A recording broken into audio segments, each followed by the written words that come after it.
November 1943. The air at Rechlin carried the sharp smell of fuel and frost. Across the wide gray expanse of concrete, aircraft sat in neat rows beneath a pale northern sun. Among them, one machine drew every gaze, a hulking shape newly painted in Luftwaffe colors, but clearly foreign. The captured American P-47 Thunderbolt looked out of place among the lean Messerschmitts and Focke-Wulfs. Mechanics circled it like men studying a strange animal that had wandered into their yard. Major Hans-Werner Lurch stood at a distance, his greatcoat buttoned tight against the wind.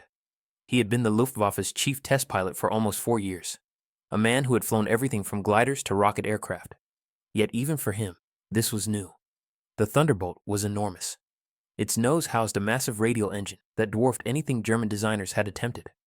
Its landing gear was thick as a man's leg. It looked heavy, ungainly, more like an armored car with wings than a fighter. Behind him, a pair of younger pilots laughed. "That's the American monster," one said. "You could hide a tank inside that cowling." The other grinned. "A flying beer barrel. Only Americans would build something so ugly." Their words carried the easy arrogance of men raised on the myth of German engineering perfection. Lurch didn't join their laughter. He had learned long ago that war punishes arrogance. Machines that seemed ridiculous on paper sometimes proved terrifying in the sky. The story of the Thunderbolt's arrival had already spread through the base like a rumor of treasure. Lieutenant William Roach of the U.S. Army Air Forces, lost in bad weather, had landed his P-47 at what he thought was an English airfield. It had, in fact, been a Luftwaffe base in northern France. The Americans had captured plenty of German machines, but the reverse was rare. This one was intact, armed, and flyable. Its original name, Beetle, was still faintly visible under the new coat of paint, Luftwaffe codes replacing the stars and bars. As Lurch walked closer, his boot struck the frozen ground with hollow echoes. The aircraft seemed to grow larger with every step. He ran his glove across the engine cowling, feeling the cold metal and the precise symmetry of the rivets.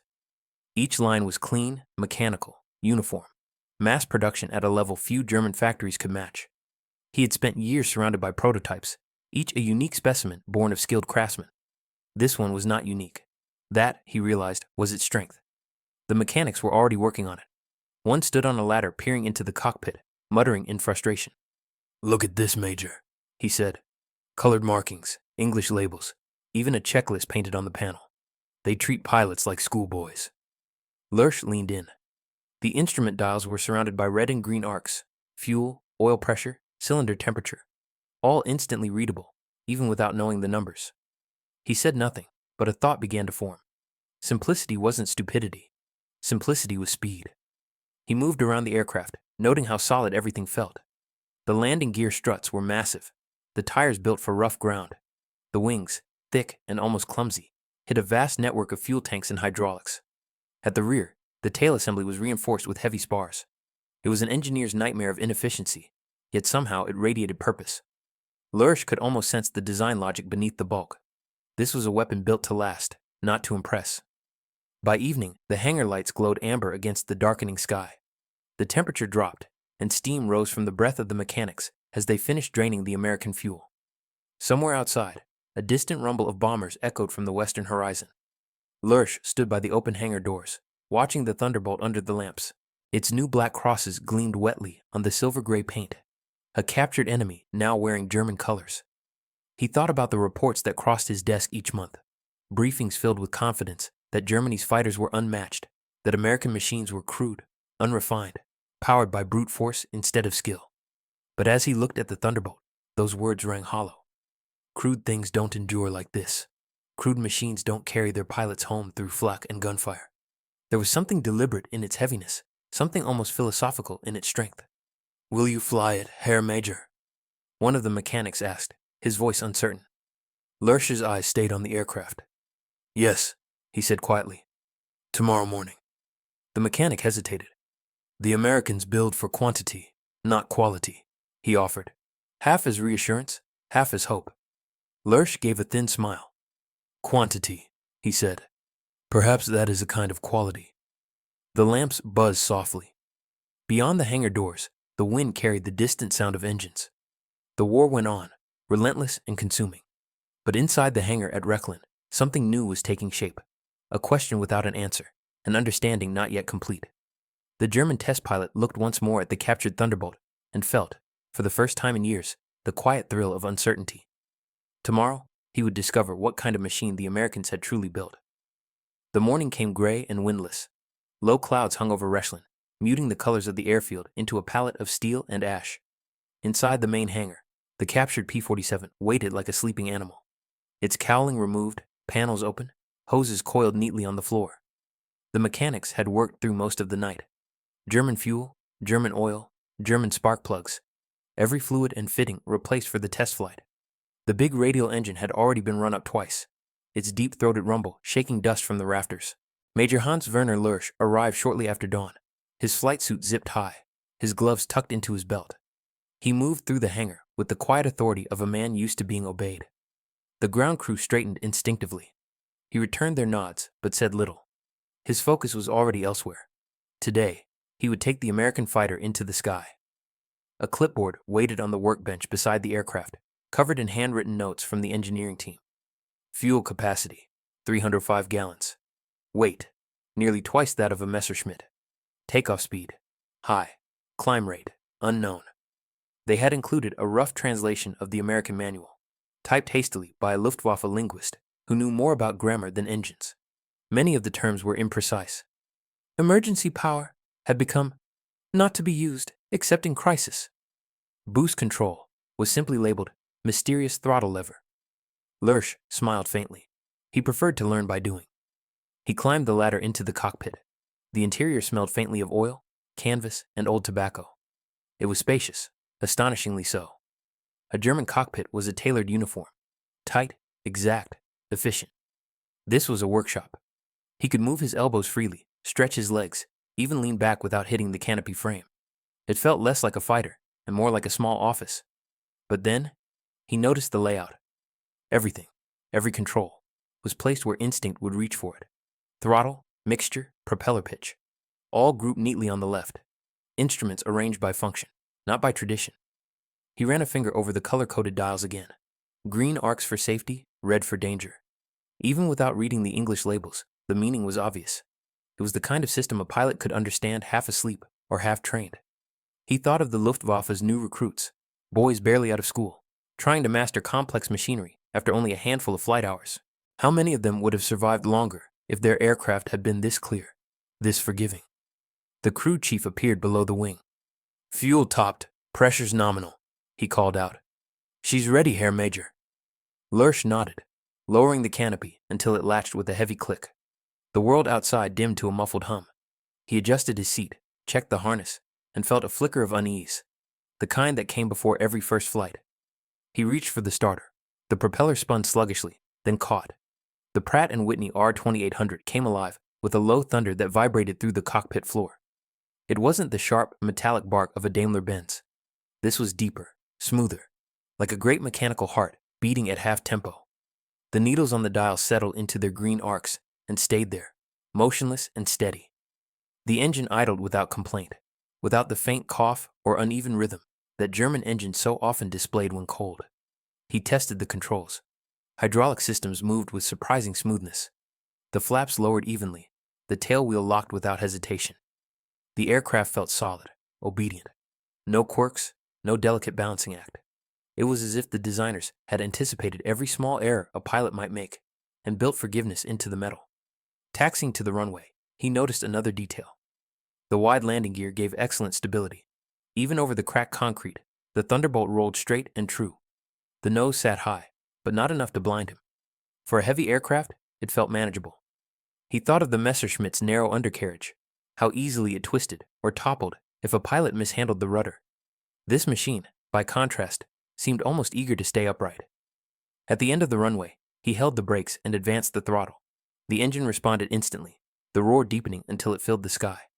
The aircraft trembled, but did not strain. Lurch released the brakes. The Thunderbolt began to roll, gathering speed with steady momentum. He eased back on the stick, and the ground fell away. For a moment, the heaviness vanished. The aircraft climbed smoothly, powerfully, like a massive elevator driven by thunder. The controls were firm, but predictable. There was no sudden twitch, no nervous overreaction. At 1,000 meters, he leveled off and began to test gentle turns. The response was slower than a German fighter, but stable. He could bank without constant correction. The aircraft held its attitude as if balanced on invisible rails. He tried the flaps at mid-speed. They extended evenly, producing no violent pitch-up or stall. The hydraulic pressure held steady. Everything worked as it should. It was almost boring in its reliability. And yet that, he realized, was the point. A machine that behaved predictably let a pilot survive his own mistakes. He pulled into a shallow climb. The engine's tone deepened, but never strained. The turbo supercharger hissed faintly behind him, feeding air to the cylinders as the altitude rose. The rate of climb was modest, but continuous. Above the clouds, the sun broke through, flooding the cockpit with pale light. Lurch steadied the stick and looked out over the horizon. The world was silent except for the rhythmic pulse of the American engine. He thought again of those words in the intelligence briefing. Crude, mass-produced, unsophisticated. None of them seemed to fit what he was feeling now. This wasn't crude. It was efficient. It wasn't unsophisticated. It was ruthlessly practical. Everything unnecessary had been removed. Everything vital reinforced. It was not a pilot's dream, but an army's weapon. After 20 minutes, he turned back toward the airfield. The descent was smooth. The visibility excellent. The wide undercarriage absorbed the landing without drama.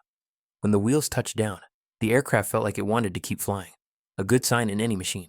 He taxied to the hangar, shut down the engine, and sat for a long moment in the cooling silence. Through the canopy, he saw the crew approaching, waiting for his verdict. He opened the latch and climbed down, his boots hitting the ground with a soft thud. Well, Herr Major, one of them asked. Lurch looked back at the Thunderbolt, its wings glinting dully in the weak sunlight. It flies, he said at last.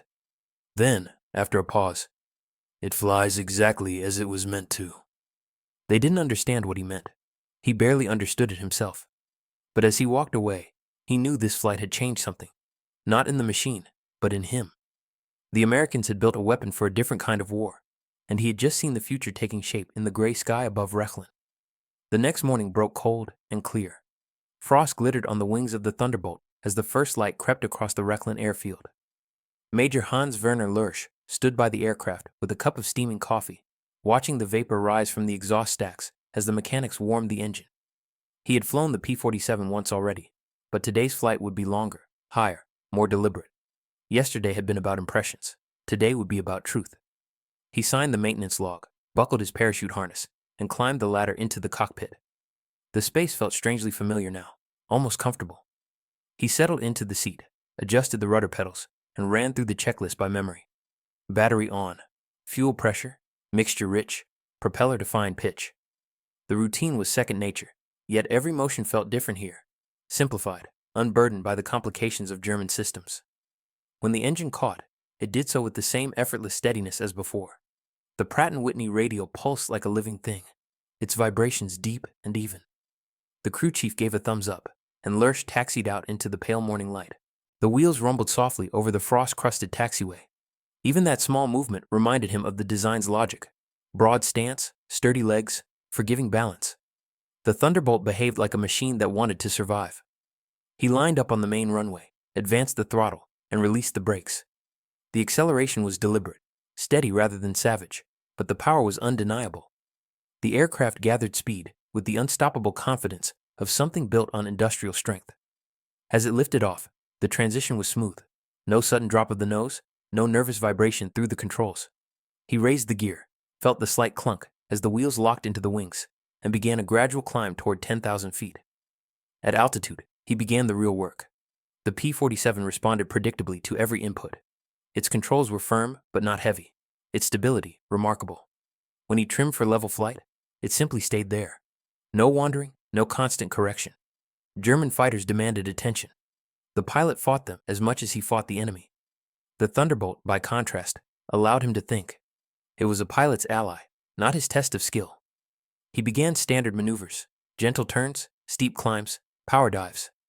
The heavy aircraft rolled more slowly than a Focke-Wulf, but once it started, the roll continued smoothly, like a great wheel gathering momentum. In a dive, the machine came alive. The speed built quickly, the controls remained firm, and the structure felt unshakable. No buffeting, no fear of wing failure.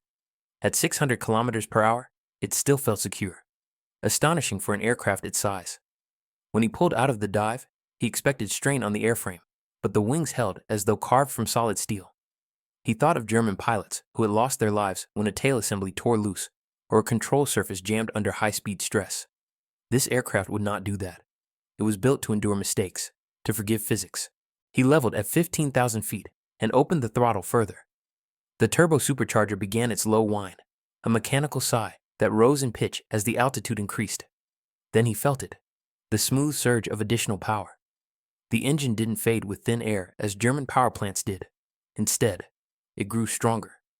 The aircraft climbed higher, effortlessly, reaching altitudes where a Messerschmitt would already be gasping. The oxygen system hissed softly in his mask.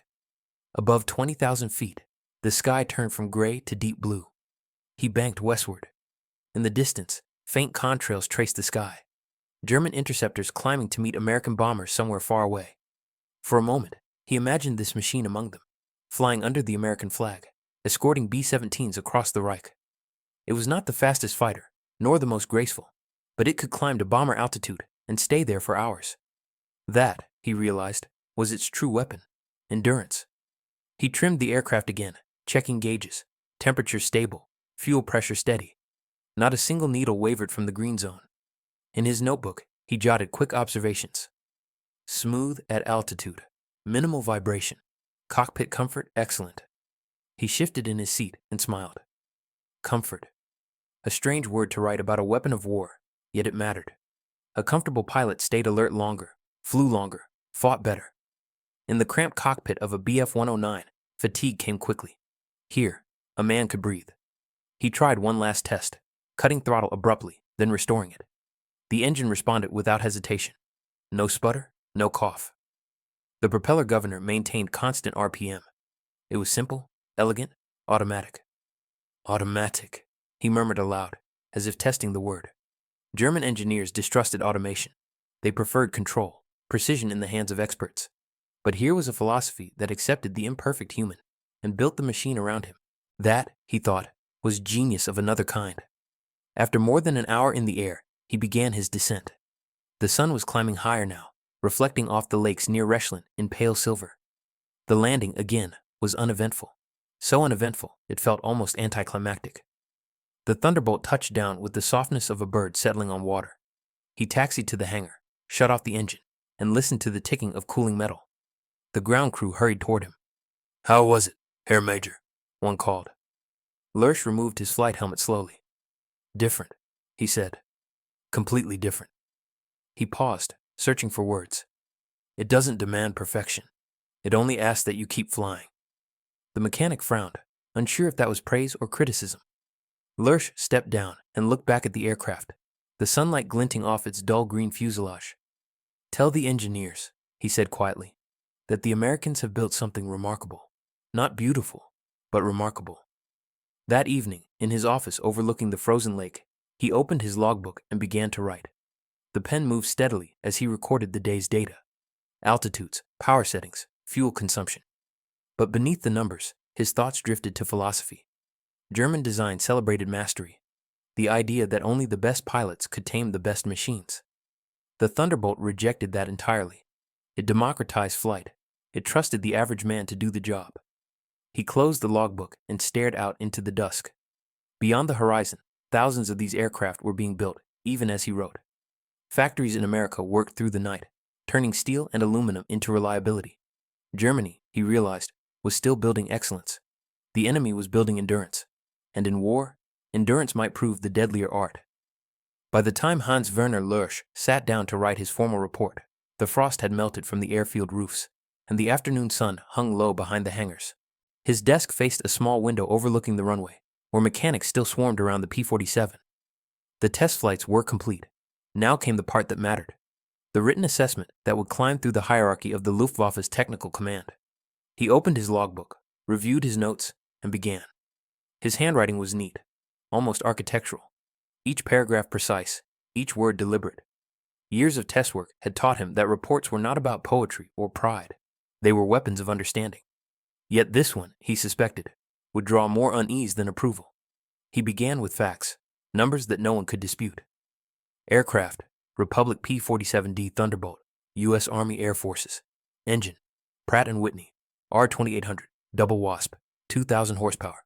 Weight, 4,800 kilograms empty, 8,000 loaded.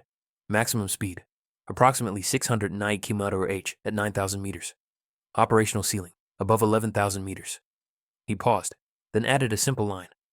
Performance at altitude is exceptional. Engine output remains consistent where German engines decline. That, he knew, would already make certain officers frown. The German belief in the superiority of their precision engines was almost religious. Yet numbers did not lie. In the section on handling, he described the aircraft's temperament.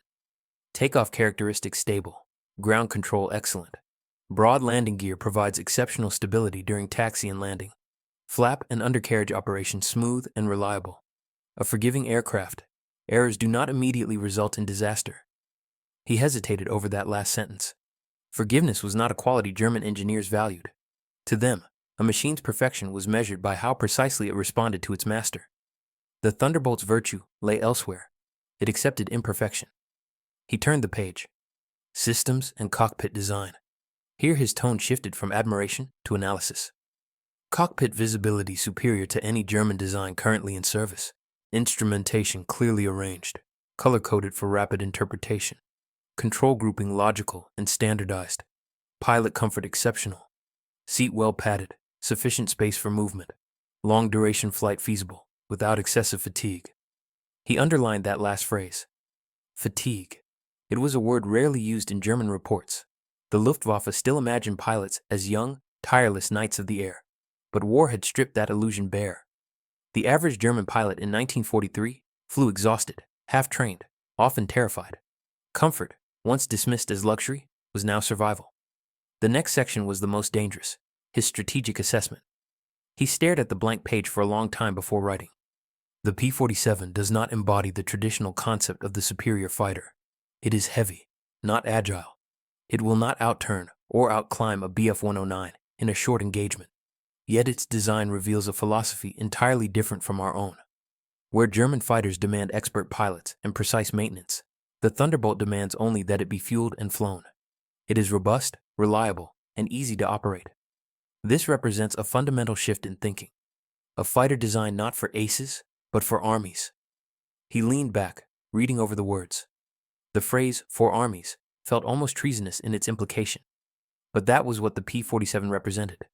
Mass production, standardized excellence, an air force built for scale, not glory. Germany built for perfection. America built for persistence. He continued writing, now faster, the ideas pouring out with clarity that surprised even him. The Thunderbolt can be maintained under field conditions with minimal tools. Components are accessible and modular. Systems are designed with redundancy. Damage tolerance is high. The aircraft can absorb heavy punishment and return safely. Every design decision favors operational availability over performance extremes. He underlined those last words twice. Operational availability. That, he realized, was the heart of it. In Germany, pilots and engineers spoke of performance, speed, climb, armament, maneuver. In America, engineers spoke of uptime, logistics, reliability. One was art, the other was industry. He wrote on. The Pratt & Whitney R2800 engine is a masterpiece of practical engineering. It runs smoothly with minimal vibration, even after extended operation. American manufacturing quality appears consistent across all components. No evidence of hand-fitted assembly. Tolerances achieved through standardized mass production. This ensures interchangeability and reduces maintenance complexity. This cannot be easily replicated under current German production conditions. He knew those words would sting. They implied not merely technical inferiority, but industrial inadequacy, an accusation against the entire structure of the Reich's war economy. Yet truth, he believed, was a pilot's duty. At the bottom of the page, he began his conclusion. The pen moved slowly now, each sentence deliberate. The P-47 Thunderbolt represents a new approach to combat aircraft design. It sacrifices aesthetic and tactical elegance for strategic endurance. German aircraft remain superior in one-on-one performance, but the Thunderbolt will outlast them in the field. Given sufficient numbers, it will dominate by attrition. It is the most operationally effective fighter I have flown. He read it twice, then signed his name. Major Hans Werner Lurch, Chief Test Pilot, Luftwaffe Experimental Center, Rechlin. Outside his office, the sky had begun to darken. Distant engines rumbled. Somewhere above the clouds, Another formation of Allied bombers was crossing into German airspace. He thought of the Thunderbolts escorting them, hundreds of them perhaps, each one steady and reliable, flown by men who might have been mechanics a year ago. And he thought of the dwindling squadrons of the Luftwaffe, magnificent machines flown by weary experts, each loss irreplaceable. He placed the report in a brown folder stamped Technische Bewertung. Geheim. The messenger would deliver it to Berlin in the morning. Lurch sat for a moment longer, staring at the empty teacup on his desk. He felt a strange mixture of pride and unease. He had written the truth, but truth, he knew, was dangerous in wartime, especially when it contradicted ideology. Through the window, he caught sight of the Thunderbolt resting under floodlights, its broad wings glinting in the cold air. It looked patient, almost defiant. He wondered if anyone in Berlin would truly read what he had written, or if, like so many truths before it, it would be filed, forgotten, and proven right only when it was too late. The report reached Berlin 3 days later, carried in a sealed leather envelope marked Dringend, Technischer Bericht. It passed from courier to adjutant, from adjutant to colonel, and finally landed on the polished desk of General Lieutenant Walter Schmidt, head of Luftwaffe Technical Evaluation. The general was a man of tidy uniforms and untidy patience. He disliked reports that complicated his worldview, and he had learned to recognize Lurch's handwriting the way a censor recognizes dangerous words. He read the first few pages with a practiced frown. The technical sections were precise, respectful, dull. But as soon as the analysis turned philosophical, his expression hardened. Operational reliability over peak performance, designed for average pilots, superiority through endurance. He pushed the report aside and sighed. Another engineer who's forgotten he's a soldier, he muttered. By noon, a formal memorandum was already circulating. The evaluation of the American fighter, it said, was overly influenced by the subject's ideological conditioning through exposure to enemy equipment. In simpler words, Lurch had been impressed by propaganda. The recommendation from Berlin was clear. The report should be reconsidered in light of German engineering doctrine. When the response arrived at Rechlin, Lurch was in the hangar, overseeing maintenance on a captured Spitfire. The adjutant approached with the envelope and a hesitant expression. From headquarters, Herr Major, he said.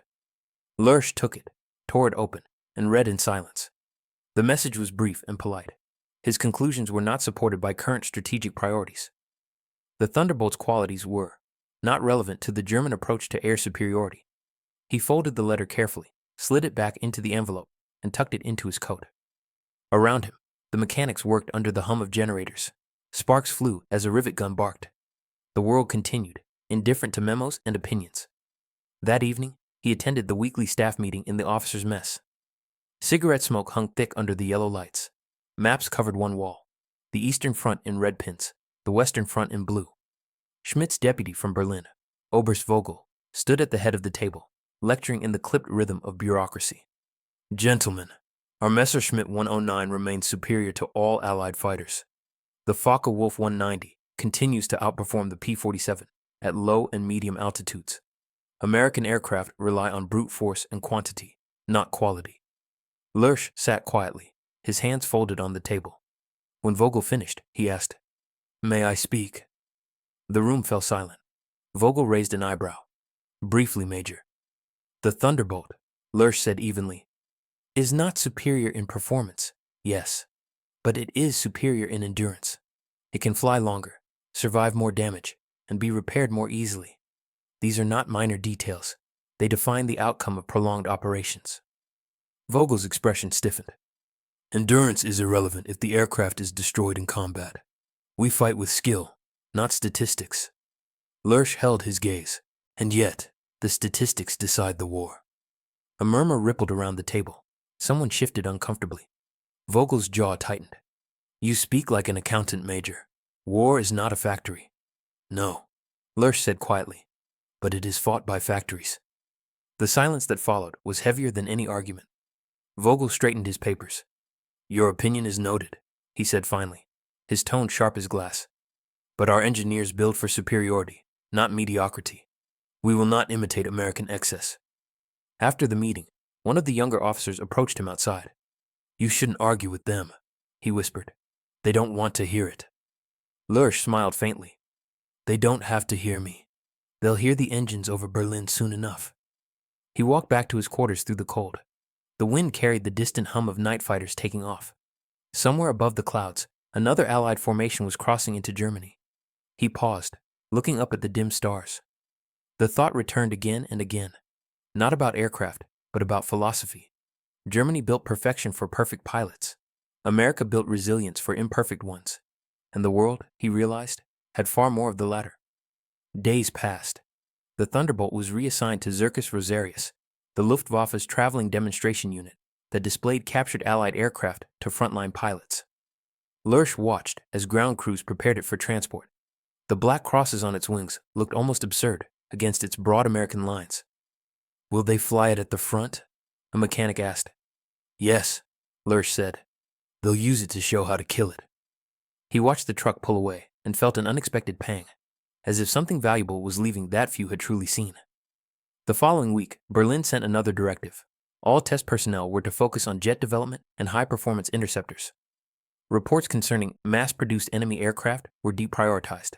In official language, the P-47 was dismissed as tactically inferior, strategically insignificant. Lurch read the circular and almost laughed. Strategically insignificant. The phrase would echo in his mind for months, long after the first squadrons of Thunderbolts began flying deep into Germany, their radial engines droning endlessly over burning cities. That winter, the snow came early. Fuel shortages grounded many of Recklin's test flights. In the evenings, the hangars grew silent, except for the ticking of cooling metal. Lurch spent the time writing notes for himself, not for headquarters, private reflections on design, philosophy, the strange contrast between elegance and endurance. He no longer expected anyone to read them. One night, after lights out, he walked back to the airfield. The runway stretched into darkness, empty and frozen. He imagined the Thunderbolt standing there again, solid and defiant, waiting to fly. He thought of his report buried in some Berlin archive, unread, dismissed as pessimism. Yet in his gut, he knew he had seen the truth with his own hands. Somewhere to the west, a low rumble rolled through the sky. He recognized it instantly, the deep, steady pulse of the same radial engines he had studied. The Americans were coming. He watched the faint flicker of searchlights sweep across the clouds and thought, almost sadly, "They're not the best pilots, not the best machines, but they never stop coming." He turned back toward the silent hangars, his breath visible in the cold air. The war, he realized, was no longer a contest of brilliance. It was a contest of endurance, and endurance was something the enemy had learned to build into every bolt, every engine, every philosophy of war. By the spring of 1944, the skies over Germany no longer belonged to the Luftwaffe. Every morning, the sound of distant engines rolled in from the west. First a faint vibration, then a low thunder that grew until the horizon trembled. American bombers came in waves that seemed endless, silver rivers flowing across the clouds. And alongside them, like armored escorts guarding kings, flew the fighters that Hans Werner Lurch had studied half a year earlier. The P-47 Thunderbolt, dismissed as tactically insignificant, was now everywhere.